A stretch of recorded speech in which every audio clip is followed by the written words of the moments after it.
The auto market might not ever fully recover. Since 2020, new car buyers have been given little choice but to wait months, even years to get their brand new vehicle.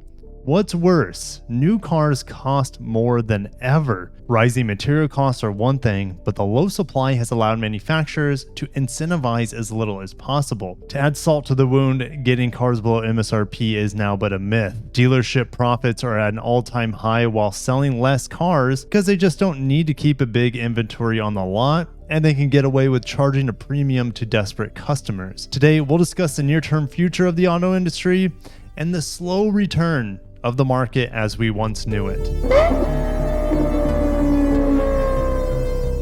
Welcome back to the channel. My name is Kirk. This channel is dedicated to industry auto news, especially on the Asian car end. And the Asian autos for the month of November have made a big recovery, and we'll discuss that today. But also check out my new channel called Kirky Cars, where I discuss electrified vehicles from fuel cells to battery electric hybrids, all that good stuff. And I will have a video coming out today talking about the Toyota Hilux pickup truck becoming a fuel cell. So let's get into today's news. Toyota sees US sales recovering to 15 million in 2023. Jack Hollis says. We're over at automotive news, but we're going to head over to Statista.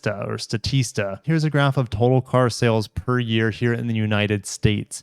The heydays of the mid 2000s, we were selling 17 million, 16 million cars per year. Then we had the financial crisis in 2008, 2009, and it plummeted to just 10 million vehicles. And it was a sharp recovery every single year until we hit a peak in 2015, 2016 at over 17 million once again. And then 2019 was the last good year under the sun. COVID happened. You see the sharp drop, 14 million reduced. 2021, almost 15 million. 2022 is going to go back down probably to around 14 million.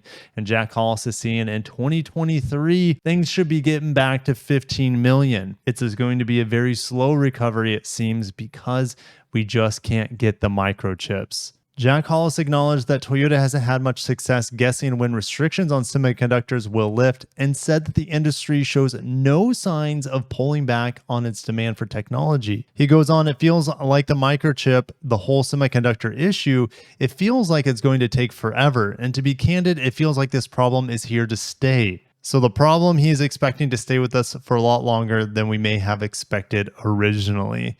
So 15 million next year. What's that going to do? Well, incentives aren't going to be any better because the demand is still higher. Let's go back to this graph. It won't be until cars are produced at 16 to 17 million per year for there to be a good supply, cars on the lot. But here's the thing. I don't think dealers and I don't think OEMs want to get back to producing 17 or selling 17 million per year in the United States. They're enjoying these all-time high profits. Dealers are enjoying these all-time high profits. They don't have to keep afloat an entire fleet in their dealership, which costs some money. And since there's no oversupply, they can charge MSRP or higher. So I hate to be the bearer of bad news, but I think probably 15 million is going to be a plateau point in the near future. Time will tell though, and I hope things change for the customer's sake. Going back to automotive news, we're going to go over all the details here on the market and how things are recovering. Toyota up 10%, Subaru 52%, 2020, 2021 was really rough for them. It seems like they're back pretty much to normal at this point. Hyundai up 43% and Kia up 25%. The Koreans had the best November ever in their history here in North America. Mazda making a recovery at 31%. Honda fell 6.1%. Honda continues to get hit the hardest with the semiconductor issue. I don't know exactly why they're suffering more than most. I think it might have something to do with them trying to restructure their supply chain so this sort of thing doesn't happen again for North America. I made videos in the past where Honda wants to have a supply chain just for their Chinese market and then a supply chain that doesn't rely on any Chinese pieces for the most part to supply the rest of their markets around the world. So looking at this big graph here, we don't have Ford sales yet. Acura, man, all these are going to be down over here on the right, But Hyundai, look at Hyundai as a brand, only down 4% compared to last year. Being from South Korea, their supply chain is unique. It's a little bit different. They don't rely on China, I don't think, nearly as much most of these other brands for their semiconductors. Mazda down 15% on the year, Subaru down 6% on the year, but that's not saying like they're doing better than most. It's because 2021 was so bad for them. Lexus down 15%, Toyota down 10%. As a total, the company's down 11%. Volvo, don't have those numbers yet. I just got done reviewing the Volvo S60 Recharge. Man, that sedan's a beast. It is a really good luxury sedan. Lots of electrification, lots of power. Man, that thing is it's really good. So wait for my review on it. Genesis up on the year, but here's the thing. Genesis has plateaued. I don't know if it's a semiconductor issue or if they have just kind of saturated their niche of the luxury market. It'll be fun to see how Genesis grows or stagnates over time. But we know Acura is shrinking. So sad. Now, luckily for Acura, it looks like things are getting a little bit better, down 14% compared to 37% on the year. Honda down 5% compared to 34% on the year. So Honda is starting to round that turn. I think the worst is behind them and for most of these companies. I talked about Hyundai and Kia yesterday in depth, so make sure to check out my video where I talked about Hondas and Toyota buyers trading in their vehicles for Teslas, because half that video is me talking about Hyundai and Kia sales for November. Mazda up 30%, down 15% on the year. Subaru up 51% on the month, so the recovery is real for Subaru at this point. Lexus down 4%, Toyota though up 12% on the month of November. So things are starting to turn around for Toyota, but Lexus, man, just like Acura, they just are having a hard time here. The Corolla is up 80% as sedans have surged 42%, but the brand sold 3.7% SUVs less SUVs. Here's where I mentioned that the cars are costing more than ever, nearly $46,000 on average for a new car, a record for November, a 3.1% increase from last November, and it's down slightly from July at 46,000. I talked about incentives being low. Average incentive per new vehicle in November is expected to reach just $1,000, down from $1,500 in 2021. And $1,500 in 2021 is low. Pre-pandemic, things were being incentivized thousands and thousands of dollars, and that's no longer the case, and it kind of stinks. But let's start with Honda here and look at their car volume. Let's see what's recovering the best here. We're really going to focus on month to date here on the left. We know their year to date's been extremely rough. Accord down 7%. I will be driving the new Accord at the end of January, so stay tuned for that. Can't wait to test out the new Accord. Check it out, especially with the updated hybrid system. Civic down 12%. Clarity, rest in peace. Insight, rest in peace. CRV down 5% as they switch over to the new model. HRV down 11%. It's doing actually better than I thought because it has been down 14%. The HRV is a big seller for the brand. Honda Odyssey up 57%. Passport up 24%. So their light trucks are doing well. Now the Ridgeline went down, but the Ridgeline has been having a good year. Look, it's up 4% on the year, even though they had a rougher November. But the Odyssey, the Passport, the Pilot, and the Ridgeline overall are kind of not nearly as crimped with production compared to the small cars. Acura here. There are no more ILXs being sold. They've sold 2,200 Integras. So compared to ILXs last year, total year, the Integra has sold 11,000 units and the ILX sold 12,000 units. So it looks like the Integra, even though it hasn't been on sale for an entire year, is going to be one of their better selling cars. Well, the TLX it's a catastrophe, unfortunately. It's a good car, but people are not interested in this larger sedan. 674 units in November, which is down 43% compared to last November.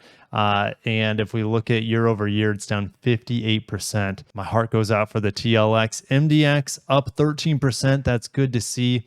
On the RDX, holy shnikes, down 72%. Oh my goodness gracious. RDX is the largest casualty on this list. I don't even know what to say about that. It's down 58% on the year, but 73% on the month of November. We got to keep moving over to Mazda. Hey, second best ever November sales. So Mazda is almost right up there with the Koreans in terms of seeing this comeback. Best ever sales of CX-60. It's a newer vehicle. It's not saying much. And best ever November sales of CX-9.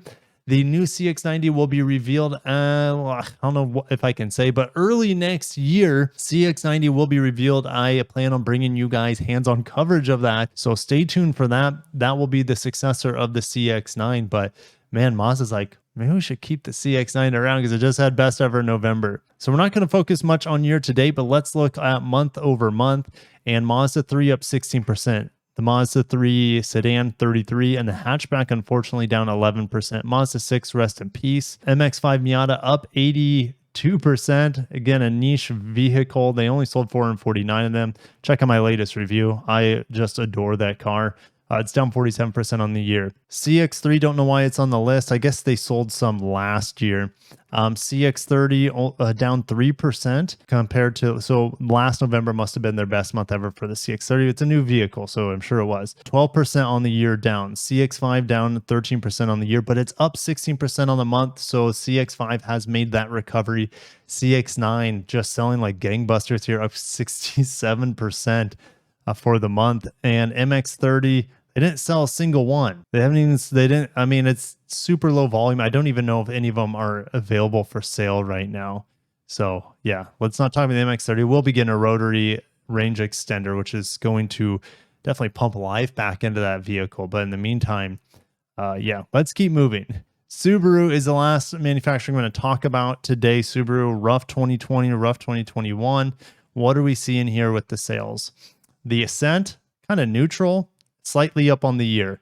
BRZ having a rough month, down 38% on the month, but it's up 141% on the year. New model with the outgoing, the changeover, so that's going to see some funny numbers there. Crosstrek up 100%.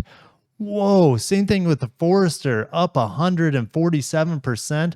Subaru is out of the woods here, guys. Crosstrek is up 20% on the year as they ready the next generation.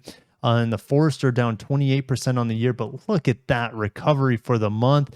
147% going from 3,700 units to 9,200 units. Impreza down 33%. New Impreza just got announced. I don't think the sales are ever going to be decent on it again, to be honest.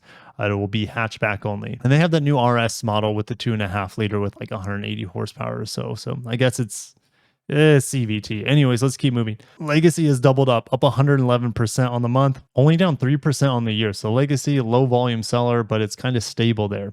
Outback up 44%, down 6% on the year. Solterra, they sold 94 this past month. Don't know what to say about that. It's finally on the market. That's what I'll say about it. It's finally on the market. It got recalled before it got to dealers with the wheels falling off from the BZ4X. So yeah, they sold 94 units, and I think there is going to be a large demand for it because there are a lot of Subaru like diehards out there that would like to have an electric vehicle. As we found out from yesterday's coverage, a lot of Subaru buyers are trading their Subarus for Teslas. Anyways, WRX up 89%. It's a really good car, a little boring for a sports-minded vehicle, but it's very well-rounded, very polished. Down 34% on the year, but it's made that recovery. Total 52% up for the month for Subaru, and they're out of the woods, guys. So if you're a Subaru fan, you can rejoice, start partying. It's going to be a lot easier to get your hands on these vehicles, while assuming it's not like a BRZ or Solterra. You guys know. Anyways, I'm going to end it there. Thank you guys for being along this far into the video. If you haven't hit the like button, make sure to hit it. Make sure to subscribe to this channel. Also, my other channel, Kirky Cars. Can't wait to see that other channel grow and evolve as we head toward an electrified future. Thank you guys for all your support. Catch you in the next video. Take care and peace.